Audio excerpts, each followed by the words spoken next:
Hi friends అందరికీ welcome to my channel. So ఈరోజు వచ్చేసరికి మనం next week Nifty 50 and bank Nifty prediction ఎలా ఉండబోతుంది, బుల్లిష్గా ఉండబోతుందా లేదా బెరిష్గా ఉండబోతుందా, సో చెప్పబోతున్నాం. ప్రిడిక్షన్ అనేది నా అనాలిసిస్ అనేది మీకు షేర్ చేస్తున్నాను, ఓకేనా. సో మీరు చూసుకుంటే నిఫ్టీ 50 అనేది ఇప్పుడు ఆర్ఎస్ఐ అని ఇండికేటర్ ఉంది. సో దాని గురించి ఆల్రెడీ మీకు మన యూట్యూబ్ ఛానల్లో ఎక్స్ప్లెయిన్ చేశాము.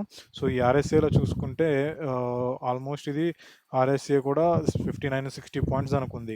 సో మ్యాక్సిమం ఇప్పుడు నవ్వేడేస్ ఏమవుతుంది, 70 దానికి వచ్చేసి మళ్ళీ అక్కడి నుంచి పడిపోతుంది. సో ఒక 10 పాయింట్స్ ఆర్ఎస్ఏ పెరిగేంత వరకు ఇది అనేది స్ట్రాంగ్ పాజిటివ్గా ఉండే అవకాశాలు అయితే ఉన్నాయండి. సో మీరు చూసినట్టు ఇప్పుడు ఎగ్జాక్ట్గా ఇది రెసిస్టెన్స్ వద్ద అయితే ఉంది. నిన్న ఎస్టర్డే క్లోజ్ అనేది ఎలా ఉందంటే రెసిస్టెన్స్ వద్ద క్లోజ్ అనేది అయింది 6th జూన్ అనేది, ఓకేనా. సో రేపు 6th, 7th, 8th వీకెండ్స్ అయిపోతే 9th మార్కెట్ మేబీ ఓపెన్ ఈ రెసిస్టెన్స్ కంటే గ్యాప్ అప్ అయిపోయి ఓపెన్ అయిందంటే స్ట్రాంగ్ బుల్లిష్ అనేది మనం ప్రిడిక్ట్ చేయొచ్చండి రేపు 9th జూన్ మార్కెట్లో. అదే కానీ ఒకవేళ గ్యాప్ ఓపెన్ అవ్వకుండా జస్ట్ ఈ ఈ రెసిస్టెన్స్కు లోపలే ఓపెన్ అయ్యి ఈ రెసిస్టెన్స్ని టచ్ అయ్యి మళ్ళీ డౌన్ అయిందంటే మనం సైడ్ వే మూమెంట్ అనేది చూడొచ్చండి. లైక్ ఈ ఏరియాలోనే ఇక్కడ మీరు చూస్తున్నారు కదా, ఈ రెసిస్టెన్స్ నుంచి మళ్ళీ ఈ ఏరియాలోనే మనం సైడ్ వే అనేది చూడొచ్చు. ఏ ఏరియా అంటే మీకు చూపిస్తాను, 1 minute. చూస్తే చూసారా, ఈ ఏరియాలోనే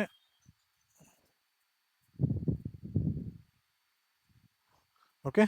సో మ్యాక్సిమం రేపు కానీ ఈ రెసిస్టెన్స్ని టచ్ అయ్యి బిలో వచ్చిందంటే సైడ్ వే అనేది ఈ ఏరియాలో చూడొచ్చు. లేదా ఈ రెసిస్టెన్స్ కంటే ఎబో కానీ వచ్చింది అంటే స్ట్రాంగ్ బుల్లిష్ అనేది మనం ఎక్స్పెక్ట్ చేయొచ్చు అండి రేపు నెక్స్ట్ వీక్ ట్రేడింగ్లో. లైక్ నెక్స్ట్ వీక్ నిఫ్టీ 50 అనేది మన ప్రిడిక్షన్ అనేది స్ట్రాంగ్ బుల్లిష్గా మనం లైక్ డిసైడ్ అవ్వచ్చు ఈ రెసిస్టెన్స్ కానీ అబోవ్ అయిందంటే. లేదంటే ఒకవేళ సపోర్ట్గా తీసుకుంటే ఇక్కడే తీసుకోవాలి. ఇది కానీ డౌన్ అయిందంటే మ్యాక్సిమం ఇక్కడికి వచ్చేది సపోర్ట్ తీసుకుంటుందండి, ఓకేనా. సో మీరు చూసుకోండి, దాన్ని బట్టి మీరు ప్లాన్ చేసుకోండి. ఇవ్వండి సపోర్ట్ అండ్ రెసిస్టెన్స్ నేను డ్రా చేసినవి. సో మీరు కూడా ఒకసారి చెక్ చేసుకొని దాన్ని బట్టి చూడండి, ఓకేనా. ట్రేడింగ్ అనేది జాగ్రత్తగా చేసుకోండి, ఓకే. నెక్స్ట్ వచ్చేసరికి బ్యాంక్ నిఫ్టీ ప్రిడిక్షన్ కూడా చూపిస్తాను చూడండి. బ్యాంక్ నిఫ్టీ, సో బ్యాంక్ నిఫ్టీలో వచ్చేసరికి ఆల్రెడీ ఇక్కడ మనం ఏదైతే సపోర్ట్ గీసుకున్నామో ఆ సపోర్ట్ అనేది క్రాస్ అయిపోయింది, ఓకేనా. సో మీరు చూస్తే ఈ సపోర్ట్ అనేది క్రాస్ అయిపోయింది ఆల్రెడీ. సో క్రాస్ అయిపోయింది కాబట్టి మేబీ దట్టు ఇంకొకటి చూసుకుంటే మీరు ఆర్ఎస్సీ ప్రకారం ఇక్కడ ఆర్ఎస్సీ అనేది ఆల్మోస్ట్ 67 ఆల్మోస్ట్ 70 దగ్గరకు వచ్చేసింది. సో 70 దగ్గరకు వచ్చిందంటే మ్యాక్సిమం పాసిబిలిటీ ఆ 70 అనేది టచ్ అయ్యి లేదా కొంచెం అబోవ్ వెళ్ళి ఇక్కడలాగా కొంచెం అబోవ్ వెళ్ళి మళ్ళీ కిందకి వెళ్ళే అవకాశం ఉంది. సో మైన్స్ ఇక్కడ బయర్స్ అనేవి ఎక్కువ ఉన్నారు, ప్రెజెంట్ బయర్స్ బాగా ఎక్కువ ఉన్నారు. సో మేబీ నాకు తెలిసి నెక్స్ట్ వీక్లో ఓవరాల్ నెక్స్ట్ వీక్ మొత్తం చూసుకుంటే మ్యాక్సిమం బ్యాంక్ నిఫ్టీ అనేది డౌన్ అయిపోయే అవకాశాలు అయితే ఉన్నాయండి నాకు తెలిసి. సో డౌన్ అయిపోయి ఇక్కడ రెసిస్టెన్స్ వద్ద ఆగొచ్చు, ఇక్కడ నుంచి బౌన్స్ అవ్వచ్చు, లేదంటే ఇక్కడ బౌన్స్ అవ్వచ్చు. ఇక్కడ నుంచి అది కూడా క్రాస్ అయిందంటే ఇక్కడ నుంచి బౌన్స్ అనేది అవ్వచ్చు అండి, ఓకేనా. సో బేస్డ్ ఆన్ దట్ మీరు ప్లాన్ చేసుకోండి ట్రేడింగ్ అనేది. సో జాగ్రత్తగా ట్రేడింగ్ చేసుకోండి. ఎలా పడితే అలాగా బై చేశారంటే మీరు లాస్ని చూడాల్సి వస్తుంది, ఓకేనా ఫ్రెండ్స్. సో జాగ్రత్తగా ట్రేడ్ చేసుకోండి.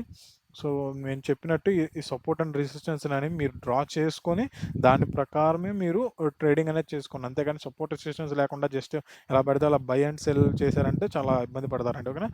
చూసారు కదా, సపోర్ట్ అండ్ రెసిస్టెన్స్ డ్రా చేశాను ఓకే. సో దాని ప్రకారం మీరు అనేది ట్రేడ్ చేసుకోండి.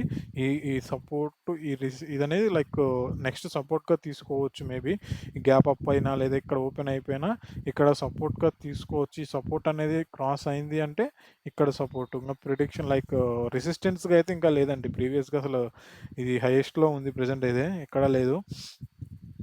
సో మేబీ చూద్దాం, రెసిస్టెన్స్గా ఏదైనా ఏర్పడి టుమారో 9th జూన్ ఎక్కడైనా రెసిస్టెన్స్గా ఏర్పడి కిందకి డౌన్ వచ్చి మళ్ళీ ఇది సపోర్ట్గా తీసుకుంటుంది, ఇది సపోర్ట్గా తీసుకుంటుందో రేపు సెషన్లో చూడాలండి 9th జూన్, ఓకేనా. సో దీని ప్రకారం మీ ప్లాన్ చేసుకోండి ట్రేడింగ్ అనేది. Thank you friends.